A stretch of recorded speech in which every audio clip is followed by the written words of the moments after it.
are listening to Rootbound, a podcast about plants for when you're stuck inside.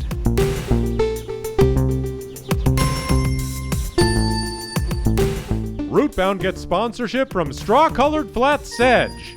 Not every plant is well known like the apple, flashy like the sunflower, or even slightly memorable like bittercress. But that doesn't mean they don't have value. Straw-colored flat sedge. It's a plant.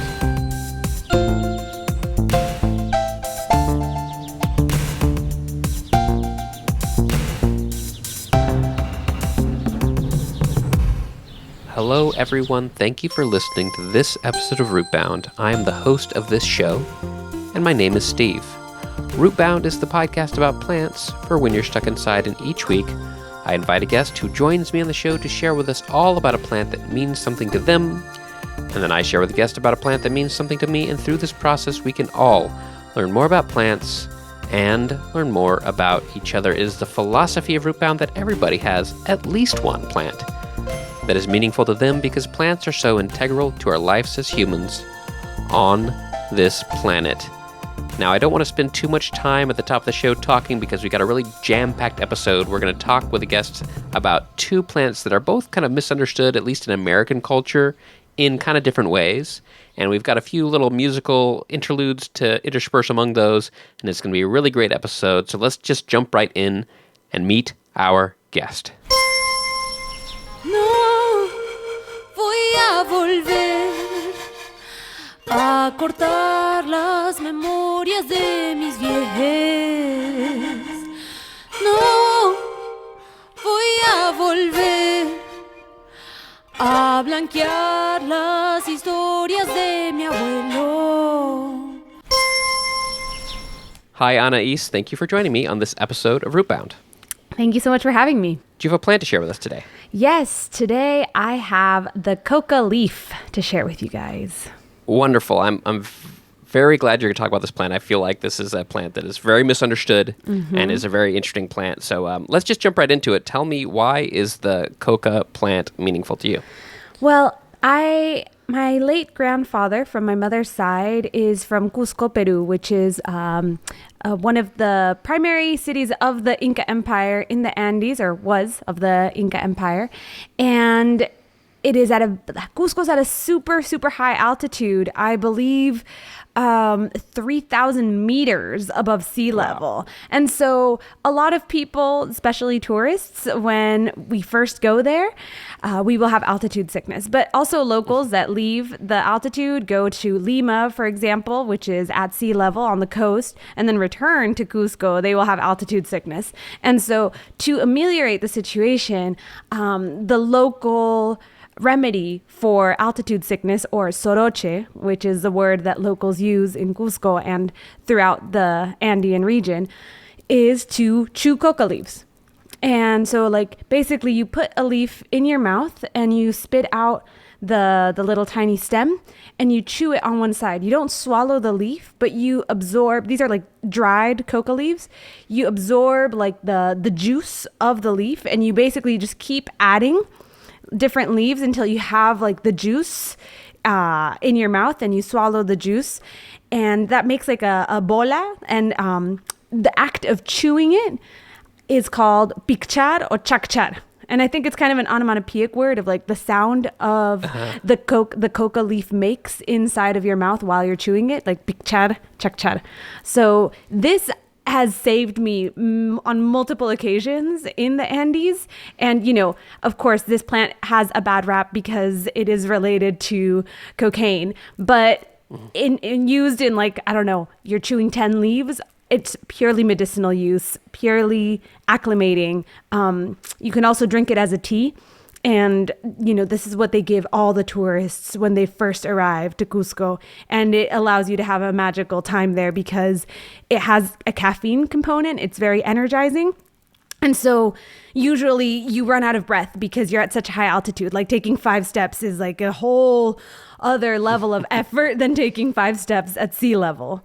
So it is really a plant that grows in that region to help you in that region. I think that's a really beautiful thing about a lot of plants.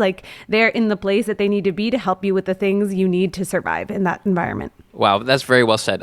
Very, very interesting. And I have had the opportunity to have coca leaf tea. I've never chewed a leaf myself, but I've been to Peru a couple of times. I've been to Peru like 4 or 5 times. I've never been to the Andes, which is bizarre. I really need to go there. But if you are in a hotel in Lima, there will be coca leaf tea like at the breakfast. Oh, just for the aesthetic. For sure. It's just there, right? And it's like, for someone who grew up in the United States, and we have such like this weird hang up about anything related to coca because of like, the complex stuff. It can be a little surprising at first to see it on the table, but like you said, it's no stronger than any other tea, right? It's lighter than coffee, but it gives you that energy. My uncle has like coca powder, so basically they take the leaves and they grind the organic leaf, just so it's like a green powder. It's not a white powder, everyone. It's a green powder, and you dilute it in hot water, and that like he drinks that in the morning in lieu of coffee, and that energizes him without giving him the like dip that sometimes coffee gives you. You just kind of like stay energized for the day. So it does have like a similar effect to coffee in that way, to just drink it in the morning in that way, and it only has health benefits. Seriously, it's pretty amazing. Yeah, I think that's really a clear point to make, and I think we'll come back to this a little bit more because there's themes with that about how plants are used in the different ways that people kind of misinterpret plants in a way, right? And I think cocaine is a great example of that, of like misinterpreting the value of this plant and where it's from, and kind of taking it out of its context and like distilling it into this like weird thing that has caused issues. But like that's not the plant, right? That's humans. Right? That's specifically colonial humans doing that, right? Exactly. And actually, I spent 9 months in Peru recently, and while I was there, I spent some time in the Andes, specifically in Ayacucho, which is a region in the southern Andes, kind of close-ish to Cusco. And while I was there, I learned a lot about coca leaves, not just as like a medicine for altitude sickness, but also as an offering. So the coca leaves are also used to give thanks when you're going into a new town, or a family is inviting you into their home. You can't show up empty-handed in the Andes. That is, I mean, in most places, I think in many cultures, you shouldn't show up empty-handed. But the custom in going to remote towns like 4 hours outside of the primary city is you take bread and you take coca leaves, and like a big bag, like a quarter kilo of coca leaves, which is a lot. I mean, leaves are very light. So like a big bag of coca leaves to hand out to each person. And I learned in Ayacucho, each town and each region has its specific way of wanting to offer coca leaves to people. But I learned a specific way of offering coca leaves directly into someone's hands. So someone will put out their hands together, palms facing up, and then you take coca leaves from your bag and you gently place them on top of the hand. And depending on how the coca leaves fall, it shows whether it's a good fortune, a good augur, or a bad one. And I remember passing it around and not understanding that that's what it meant. And people were like, is it good? Like, am I lucky? And I was just kind of bullshitting it. And then later my friend that had brought me there told me, like, yeah, if they're facing up on the bright green side, like that's good luck. And if they're facing the bottom or the kind of dimmer side, then that's not as good luck. So sometimes I was like, it's rough right now, but like, I think it'll get better. Just trying to keep it positive. But yeah, it's a really beautiful plant for offering to show gratitude. And then basically the people that you give this to, they will just chew the coca leaves as part of like the gathering. If people are about to eat or after they're done eating, this is like a palate cleanser, just like a thing to do in community with other people. That's very interesting. Just to like to foreshadow a little bit, the parallels between the plant you chose and the plant I chose are actually way more than I thought. There are parallels, but anyway, we'll get to it in a minute. I want to go back in time a little bit because I know from your music and seeing you on Instagram and stuff that you have a lot of your themes have this like reconnecting with your like heritage and stuff like that. So could you take us like maybe a little bit of your like personal history and then like when did you first kind of encounter coca leaf and how is that connected to like your story? Great question. So I am Peruvian. I was born in Peru, and when I was around 4 years old, we finally settled in the US because my parents both won the visa lottery independently when I was around a year old. They didn't even apply. It was my grandfather that put our names in there. And so that's how I ended up growing up in the US. And I would go back, like as of age 12, my mother finally got a full-time job. At this moment, my parents had divorced, but my mom was really, really dedicated and committed to me having a relationship to my homeland, to Peru. So she would take me. She was also a school teacher, and so our schedules aligned as a young student myself. So when I was 12 years old, I remember we took a trip to Lima for 1 month and Cusco for another month. And I remember drinking coca tea for the first time when I was 12 years old in Cusco. And there's other amazing plants that also help with altitude when you're feeling faint, and there's so many other methods, but coca leaf was the one that consistently kept coming up as like the consistent medicine to acclimate to the weather there, the altitude. So yeah, I think that's where that relationship started, from those early trips. And with regards to my music and connecting to my ancestry, I think there's this thing that I call diasporic longing. And I think a lot of us children of immigrants, or immigrants ourselves, in my case, we feel this longing to go back home, to get to know where we come from. And for me, that's something I've lived with since I was a kid. And anytime I had an opportunity in public school to do an independent research project, I would always choose something about Peru. And, in the past three or 4 years, I've dedicated myself to learn Andean music, and I just spent 9 months in Peru specifically learning Quechua, studying that language, and studying charango, which is one of the instruments that's played in the Andes. That's like that looks like a little guitar, right? Charango? Yeah, it's almost like a ukulele-ish looking thing. I think ukulele is the best comparison because the notes are usually tuned in the same way as the ukulele, or they're the same notes in different orders, and it's 10 strings, but it's still just GCEA for those music nerds. So yeah, it's very similar to that, just 10, and the belly, it usually has a round belly on the back, so not like the ukulele, which is flat on the back. Depends on the region, because there's lots of different kinds of charangos out there, but yeah. Very interesting. I think I'll try to play some at the end of the show, but I think when people hear it, they'll know, I've heard that before, but probably didn't know what it was called, because I think it's got a very recognizable sound. Yeah. Very, very cool. Very cool. That's really fascinating.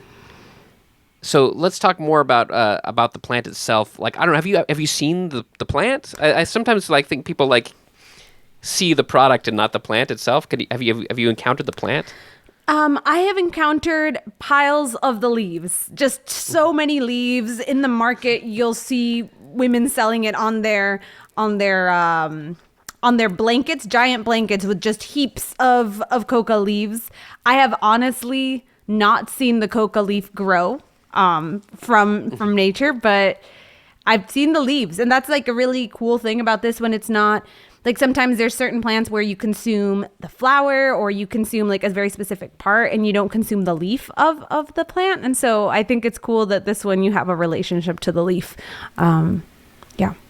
I haven't seen it. That's so interesting. Also, a parallel to the plant I'm going to talk about, because I have not seen that plant either. But it is interesting how that happens, and I'd be curious about the whole. I'm really interested in supply chains and how things get to places, and so that's pretty interesting about how that works. And anyway, very interesting. What else? What about the plant? What else do people who have never really considered coca need to know about the plant? I think in the whole surge of superfoods, I don't know how long ago, it was maca and quinoa, and coca's also a superfood. Again, it's the bad rep and the association with a colonial drug that makes it kind of disassociate from its medicinal and ancestral qualities. I think another thing about coca that is very important to me and that I like to practice, I learned this from various Andean teachers, music and otherwise, and it's called a quintu. So quintu is a Quechua word that is used for either a grouping of 3 or 4 coca leaves together. And so when you make a quintu, you make an offering to the earth and to yourself. And different people have different ways of offering a quintu to the world, but the way that I like to do it is think about some intention or some wish that I want for myself and the people around me. So it's like, I wish for peace, like peace for myself and for the world. You can do that. And then by blowing on the little quintu, so you want to get 3 for this, you do need really nice leaves. You don't want the leaves to be cracked, because sometimes they dry and they crack. And so you don't want a quintu with cracked leaves or broken leaves. That's not a good look for the gods. You know, you want to have really nice pristine leaves, and you have 3 of them, and you hold them all facing, like the dark green side facing out, and you blow on them. And you can blow on it in the 4 cardinal directions. I like to do the 7 directions. So also the sky, the underworld, and towards myself, towards the center. And yeah, that's a way that you can make that offering. And then you offer it to the earth. You put it on the ground. And that's a way to send love, to send energy into the world, onto the earth. And there's so many different variations of quintu practices. And sometimes they do it with 4 leaves. Sometimes you make multiple quintus, one for the sun god, the moon god, Taita Inti, Mamaquilla. So there's lots of different ways of doing this. But I think what's really beautiful is how simple you can make it for yourself, of just 3 leaves, 3 really nice leaves to offer to the earth. And so I love that it's a leaf that you share with others. It's a leaf that is sacred, and a leaf that also heals you internally. There's so many uses for it. That I think is super, super special about it. Porque olvidar es dejar de honrar, es dejar de honrar. Porque olvidar es dejar de aprender.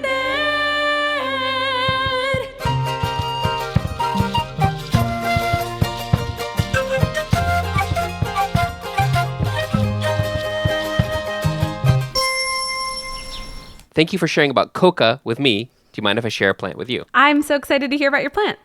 Wonderful. So I said that this plant has a lot of parallels to yours, and I'll tell you about how I encountered it in the first place. But I think that the main difference here is I'm definitely not the person to like go deep on the cultural meaning of this, because it's not a plant where I'm from. But I have been lucky enough to be where the plant is from and be gifted this plant, which is also part of the the connection with this plant. And when I first going to say what the plant is, it's like going to be so obvious. Can you guess? I want to, but I'm nervous. I don't know. It's going to be so obvious. But when we talk about coca, I think the most obvious thing to pop up in people's brains, at least in the United States context, is cola. Cola. So that drink, Coca-Cola, comes from 2 plants, coca and a plant called cola. Whoa, I had no idea. Yeah. And the cola it's also called cola nut. It's native to West Africa, and I first encountered it. I work for an environmental nonprofit, and I was in Cameroon making a documentary about a harmful palm oil plantation, which palm oil is a whole other plant, which I'll talk about someday. But we were going to all these different villages and meeting with the elders, meeting with the chiefs, and part of the culture there. And I didn't know this was the same as true for coca, but when you get invited somewhere, guests are given pieces of cola nut as like a welcome gift, and you chew on it, and it has a stimulating effect. Wow! And the cola nut, that's where the caffeine in Coca-Cola comes from, because cola nut is a caffeinated plant. So that kind of these two like cultural acts related to a plant are so similar on completely different sides of the globe. I thought that's really, really, really fascinating. But I'm not going to go too much into the cultural aspect, because like I said, that's not where I'm from. I don't really have the deep knowledge of that. I just know that it is very important all throughout West Africa, and I do have one quote here that I looked up. It's from a paper called The Historical Significance and Role of the Cola Nut, and this is by a senior lecturer at the Michael Okpara University of Agriculture in Umdike, Nigeria. His name is Ikina Ukpabi Unya, and this is just a quote to kind of encapsulate the importance of this plant. It says, cola is prized throughout West Africa by the poor and the affluent, by men and women, by Muslims, Christians, and animists. It is a shared experience, a powerful cultural symbol. It is given to show respect, and as an offering, it is a crucial part of community meetings. It is incorporated into many rites of passage and into ceremonies to cement treaties and contracts. Wow. The parallels are pretty amazing, I think. Wow. No, so uncanny, because also I went to a music education event about Andean music, specifically pan flutes or sicuris or zampoñas in Cusco. And when I got there to the workshop, people were just passing around a basket of coca. Just during the lesson, the master class.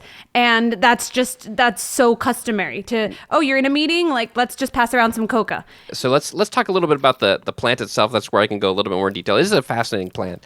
It's a tree, and like I said, I've never seen the tree. It's another thing where, like, I got handed the nuts all the time, but I've never seen the tree. But apparently the tree goes about 20 feet tall. It's a little bit more of an understory tree than it is like a huge tree. And then the nuts are not technically nuts. They're the seeds of the plant, and they come out of a seed pod, which looks similar to a cacao seed pod. In fact, they're in the same, I think, family of plants, but from different parts of the world. But it's this larger pod, and inside there's this these seeds that are covered in a pretty thin white flesh. And then once that's removed, the nut itself, and you can look up pictures of this, is this beautiful red color. Wow. It almost looks like a heart or something. And then it is separated into 6 segments, which is, I didn't realize actually how interesting this is until I was reading just today. Because if you think about most seeds, think about when you were in kindergarten and you're growing beans and you have the seed, it splits into 2 halves, right? Most seeds you think of split into 2 halves. And those are called the cotyledons. And plants in general are separated into 2 categories: monocots and dicots. And monocots are seeds that only have one thing there, and they produce like grass is a monocot. Another thing that defines the dicots and monocots is when they sprout, whether there's 1 or 2 leaves. So if you think about a bean, when it sprouts, there's 2 little leaves. Right. Grass, there's 1. Corn is a monocot; it comes up as 1. Cola nut has 6 cotyledons. Whoa. Which I think is up there as far as having plants that have more than 1 cotyledon is very rare, and Hexacot? 6 is I guess so. Yeah, I didn't read that. I think it's still called the dicot, and I was trying to figure out that when it sprouts, if it has more leaves than the 2, or if it just uses those, because the cotyledon is where the young plant gets its energy before it can start photosynthesizing. So I would love to go down a bigger rabbit hole and see that tree sprouting and seeing how it works out. But so I thought that was pretty fascinating that it has 6 cotyledons.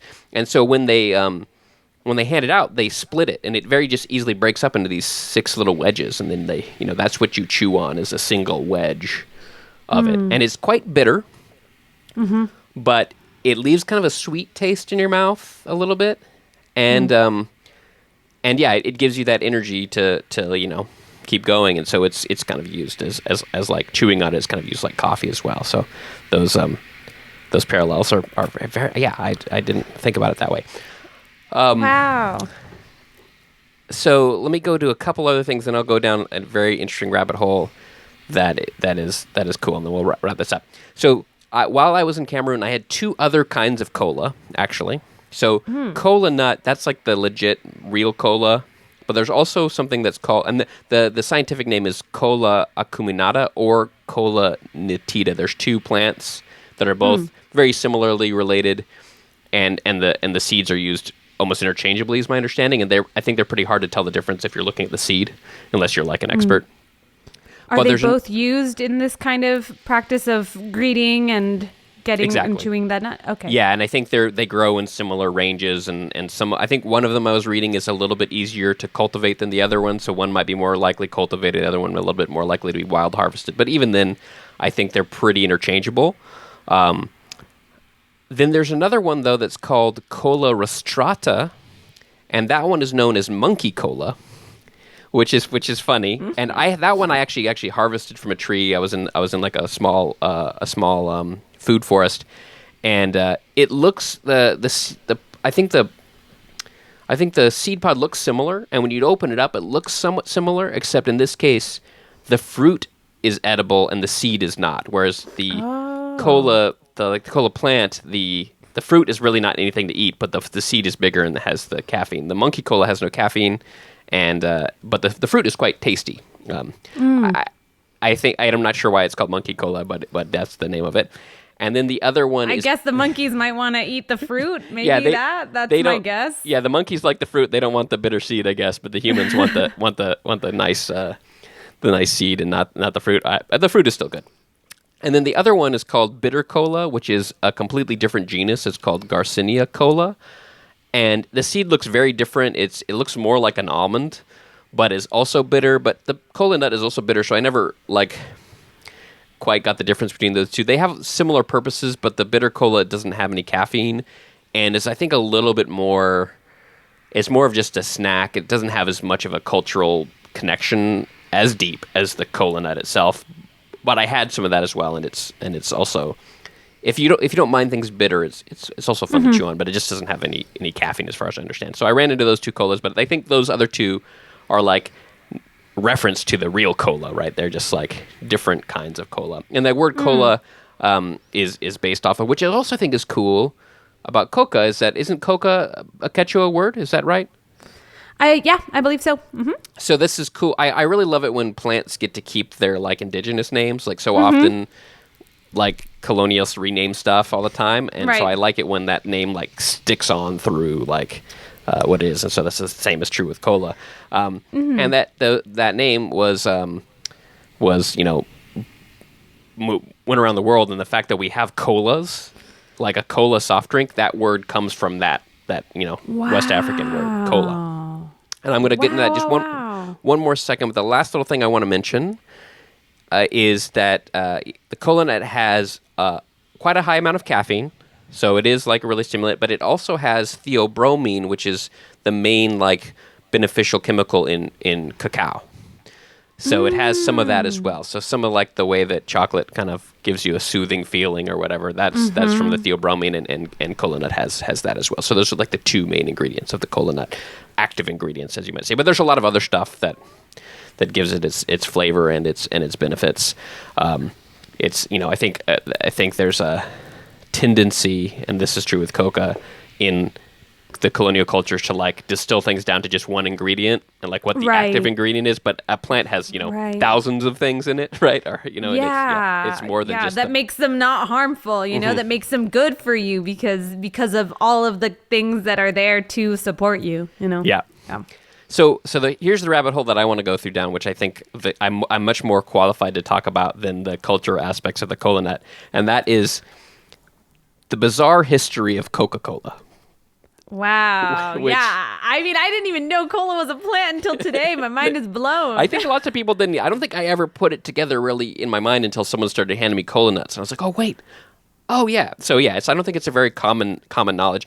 The plant, by the way, is normally spelled with a K, cola, but so there's some spelling differences, but they are definitely related. Okay. So, first of all, just to get this out there, Coca-Cola was named after those two main ingredients, Coca and Kola. And originally the drink made from it had both in it. Today, it apparently people have done scientific analysis and it definitely has no cola in it anymore. And the Coca it has in it, from what I understand, the leaf extract has been decocanized, so they remove all of the cocaine constituents from it, and they still use some flavor extracts from the coca leaf for Coca-Cola. But the original one was basically just, had the raw product steeped in some various stuff, which I'm going to get into in a second. So that name, Coca-Cola, is really like those two ingredients. Pepsi-Cola, which originally was called Pepsi-Cola when it first came out. It wasn't just called Pepsi. Pepsi-Cola is a reference to cola because there was cola nut in it as well. The Pepsi part is because it was originally designed to be used to treat dyspepsia, which is indigestion. So that Pepsi, the word Pepsi comes from dyspepsia, which I thought is kind of funny. Wow. I mean, I think for a lot of digestive things, bitter roots or bitter seeds can be really helpful for that. So that also makes sense to me. Totally. And that gets into kind of this weird world of what are called patent medicines. Yeah. And this is what Coca-Cola originally was, as a patent medicine. Whoa. And I have the quote from Wikipedia here because I didn't know this, that I'm going to just read the definition from Wikipedia of what a patent medicine is, because it actually doesn't have to do with being patented. I didn't know that until today either. A patent medicine is a non-prescription medicine or medicinal preparation that is typically protected and advertised by trademark and trade name and claimed to be effective against minor disorders and symptoms, as opposed to a prescription drug that could be attained only through a pharmacist, usually with a doctor's prescription. And then a big difference is that patent medicines, they're protected by trademark, and the exact recipe is kept secret because the people don't want to tell people how they make their magical special potion, right? But it's more of just like a sales thing. That's why it can't be ever approved by the FDA, because you have to disclose exactly what we want. And that's why they're never actually really patented, is because if you patent something, you have to disclose the ingredients. So these patent medicines were related to, I guess, something back in like the old England days where the king would give a patent to make a special medicine that he liked. So basically give the right to a maker to make this special things. But it wasn't the patent that we say today. It was more just like the exclusive right to make these special elixirs for royalty. But essentially there was this time, and there's still some stuff like this, but there was this time where it was kind of like lots of people trying to make these mixes of all sorts of different plants and things and sell them as cures for whatever. And often it was, I think it's like the birth of like modern American advertising, in which Coca-Cola is like super, super successful at that. I've been able to like dominate a market through pure like marketing power. And that beginning of it was with this kind of competition between all these patent medicines, which, the effectiveness, like you said, certain of these plants do have qualities that can benefit you, but as far as like random American guy who decides to mix the stuff together, his like I think his like the science there was like not necessarily where it should have been. But so let's get into like the very beginning about how Coca-Cola was made. And this is where there's actually an even deeper connection to Coca than I realized, because once Europeans learned about Coca, they were pretty excited about it. They thought it was pretty interesting. And there was this Frenchman named Angelo Mariani who decided to make a product which he called Vin Mariani, which means Mariani's wine. And it was essentially, from what I understand, coca leaf extract infused into red wine. Whoa. Yeah. And this was apparently super, super popular. Like lots of famous, like old British guys were really into this wine. And that's what the guy who invented Coca-Cola was making. And it was called John Pemberton. Well, that's the guy's name. Pemberton's French coca wine, or French wine coca. That's John Pemberton's French wine coca. And it was essentially this alcoholic beverage infused with coca. Wait, was this before or after Coca-Cola? This was before, I guess, right? He was experimenting with all these like patent medicines. And that's actually where I didn't kind of like, I guess I should have assumed this because this is so true of so many American success stories, but the origins of Coca-Cola is pretty problematic.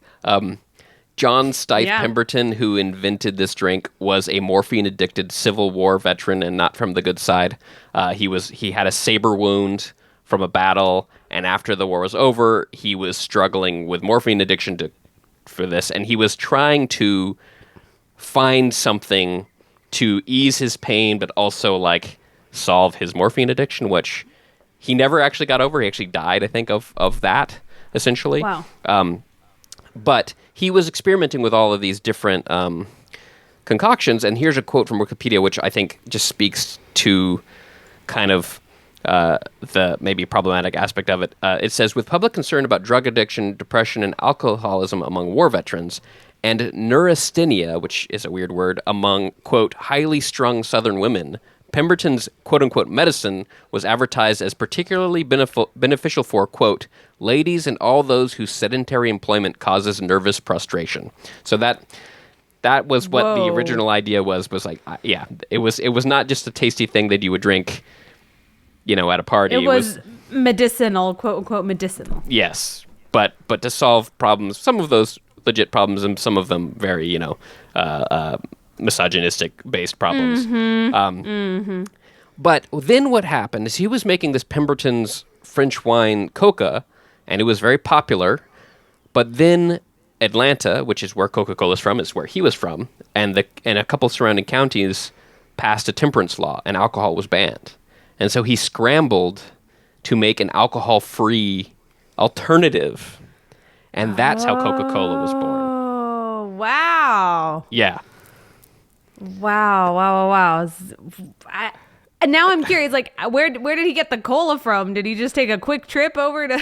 I think it was similar. I think it was similar to Coca. There was, the part of, and we've talked about this a lot on the show, part of, like, British colonialism was, like, just getting plants from all around the world. There were certain people who were just, like, collecting plants from all around the world, and there's people who are really interested in it. And we've gained a lot of interesting knowledge, but there's also a lot of extractive capitalism involved in that pursuit. But that was, like, a big deal. And so those certain plants that people have used in these, cultural contexts for millennia, kind of course, the colonial forces kind of just focus on the one aspect of, like, hey, this one you can chew and it's got a stimulant. Oh, this one too. Let's put them together. And I guess the cola was the replacement for the wine part of it, I guess. Like, so, and there's other stuff in Coca-Cola. It's not; those aren't the only two ingredients. And of course, that recipe is famously still secret to this day. It's a trade secret, and no one truly knows what is in the full recipe of Coca-Cola. But yeah, that's how it is. So he was experimenting with all these kind of, like, hip new plants, and decided to put these two together and hit something good. Even though, as I said, he actually decided to sell the recipe because he was, like, dying, essentially, I think, basically because of like morphine addiction. His addiction, yeah.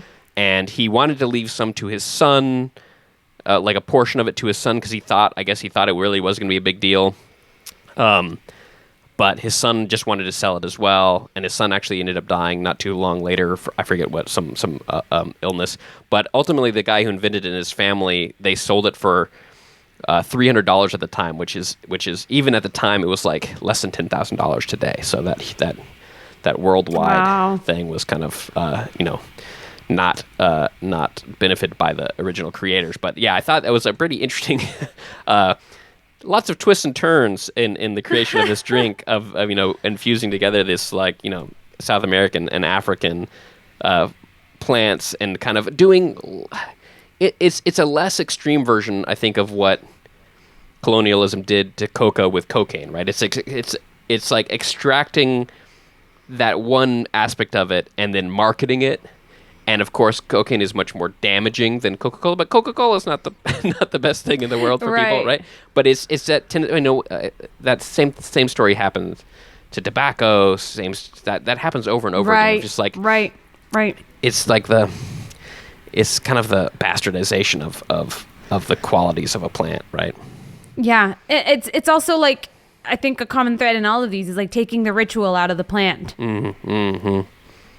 That's well said. Like that's a very colonial concept, to just be like, oh, this has this function, like, let's just use it for this function, as opposed to, like, the ritual, the like pago a la tierra, which is like the offering to the earth, like all of these things that it's devoid of that now. It's just a beverage to drink. Do you know if the original, like, Coca-Cola was highly addictive, or? I think the original one was, yeah. I think the one that had cocaine in it was pretty, I mean, whether it was the alcohol or I think this is actually a misnomer. So some people say the original Coca-Cola had cocaine in it. I don't think it ever. I don't think so. No, it was. I mean, it had some because it was infused coca leaf, right? From what I read, I think the original Coca wine, so not the Coca-Cola, but the original Coca wine and probably Coca-Cola, they were extracting the essence, like they basically putting coca leaves in alcohol, like high-proof alcohol, to make an extract, and then mixing that with wine, and then the same thing with the Coca-Cola. So there was some small amount of cocaine, but it was the same thing, I think, as probably stronger than the tea, because when you extract stuff with an alcohol extraction, you can get more, but still, I don't think it was like. it was probably more addictive because of the alcohol, is what I'm saying. Yeah, right. Yeah. Originally. And I think what makes Coca-Cola addictive like today, because I've seen I have relatives that are definitely addicted to Coca-Cola, and it's the sugar. Yeah. It's the high fructose corn syrup that makes it addictive at this point. So it's not even about the coca leaf. Which high fructose corn syrup, it's the same story, right? Corn is a beautiful plant too that has also been kind of had its like ritual removed from it, right? And we've turned it into this like anyway. That story is kind of over again. So I think your story of your connection with Coca and what I've learned from Cola and kind of things that I keep learning through this show is like how do we like I don't know, so respect the plants more, right? We have this relationship with plants and and there's ways that you can kind of like be respectful of a plant and not, and I think often that balance, at least in American culture, colonialist culture, it goes the other way. And how can we correct those relationships is something I was thinking about. Right. Yeah. I mean, this is something I talk about a lot, honestly, on my Instagram. And I have a series of episodes called Re-indigenizing to Decolonize. And I think a lot that phrase re-indigenizing to decolonize really encapsulates what I think is required of us humans. And because a lot of us talk about, decolonizing your mind, but what does it actually mean to decolonize something colonial? And I think it's bringing that ritual back in, right? That's the re-indigenizing of like having a gratitude practice for the plant, understanding that it is a plant that you are consuming, and bringing back that connection to the earth. When everything is like, okay, you're buying fruits and vegetables like packaged in plastic at a grocery store, then you're disassociating the relationship of that food, of those plants, to the earth. You're removing that relationship. And so I think in my perspective, re-indigenizing is connecting to the earth again and remembering the ritual that these plants like have had and that they can have. And that you can use your intuition. I really believe in that, of just intuition and gratitude towards the earth for the things that it gives us. I think that's very well said, and I think that is a great segue. So do you mind sticking around for the last segment of the show? Yeah. Great. Hey, it's Ray Charles. You know when I tell you that my throat is dry, well then a Coca-Cola smile on my face. Because the things go better with Coca-Cola. Things go better with Coke. Life is so much fun when you're refreshed. Coke refreshes you best. Oh, yeah. Coke has a taste you'll never get tired of. Coke after Coke after Coke. Because things go better with Coke. Before we check back in with Anais, I thought I might explain what the heck we just heard. And that truly was Ray Charles singing about Coca-Cola. And apparently in the 1960s, Coca-Cola had this ad campaign where they hired a bunch of really famous musicians, including Ray Charles, to make versions of the jingle based on their music. And the names involved are like pretty incredible. I mean, Ray Charles did actually several of them.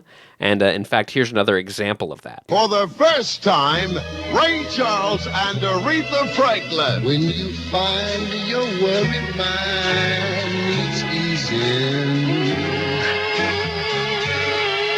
baby, let me try. If you want a woman, wanting nothing more than to be pleased. Hey, babe, hear me. Whoa, let me fill you in on how I can make your worries fly. Well, dig it. Let's talk it over. Have a Coca-Cola. I'll be glad to let you try. Because things go better with Coca-Cola, you know. Things go better with Coca-Cola. That's right. If this Coca-Cola ad is to be believed, the first time that Ray Charles and Aretha Franklin performed together was for a Coca-Cola advertisement.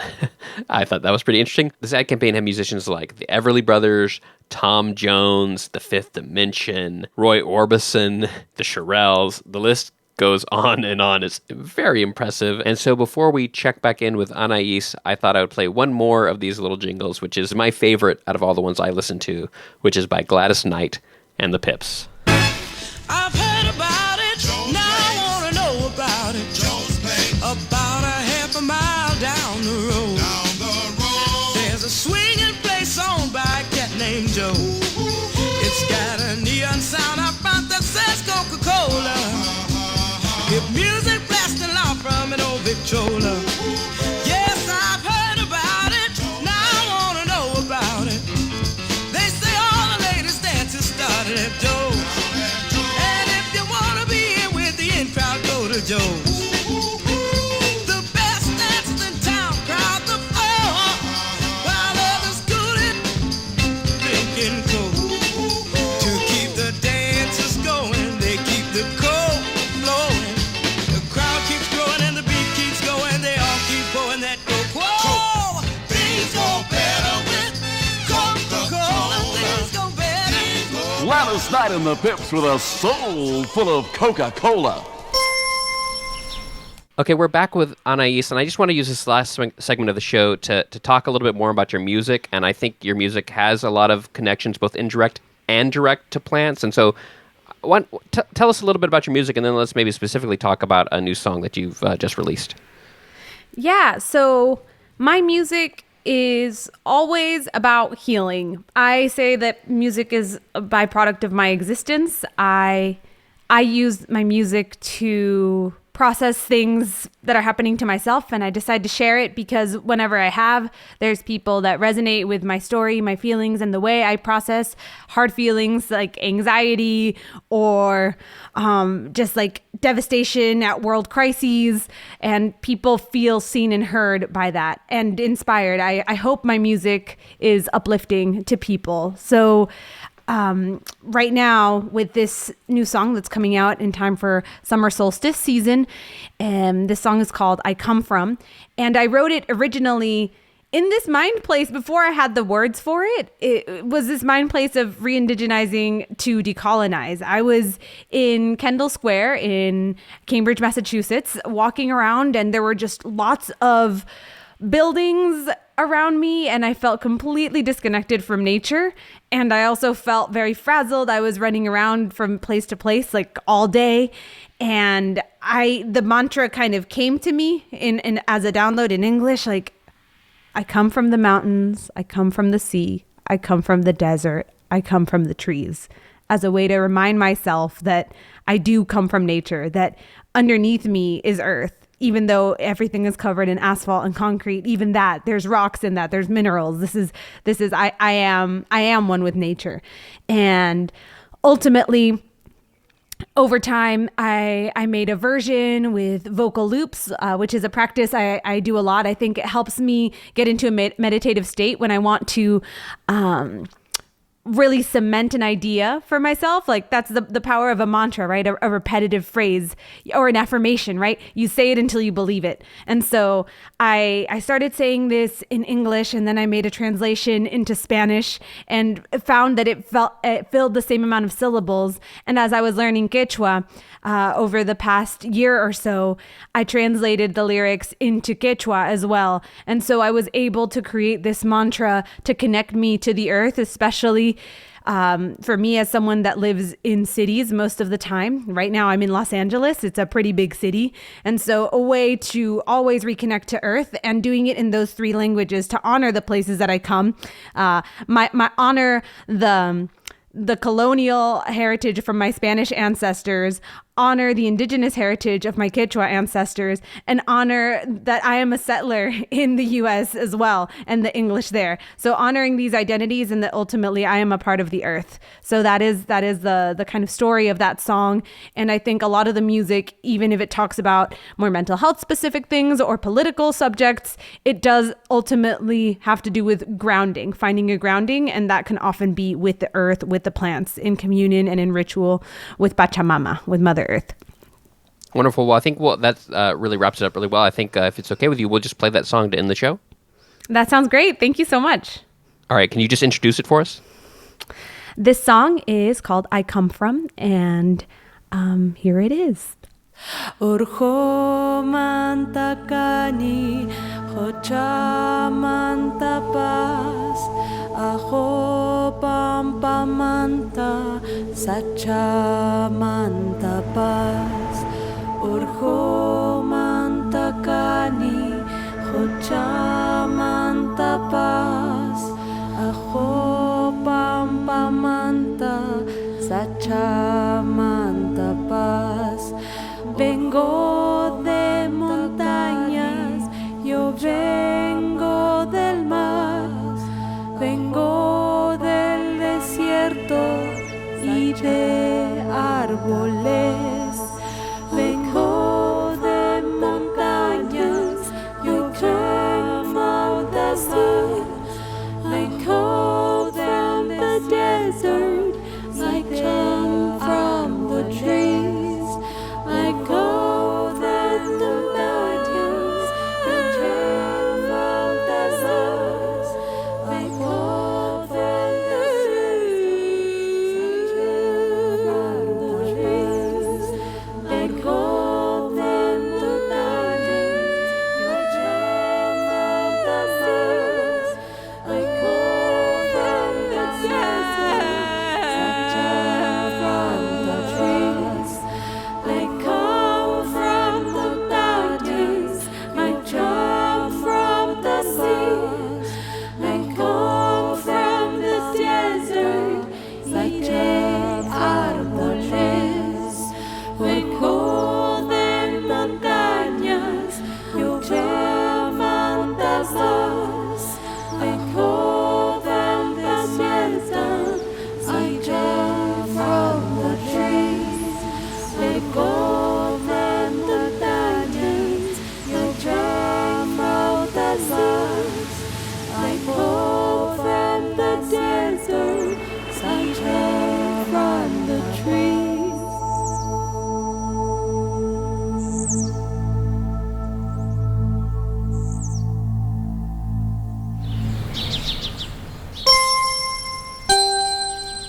My guest on this episode of Rootbound was Anais Azul.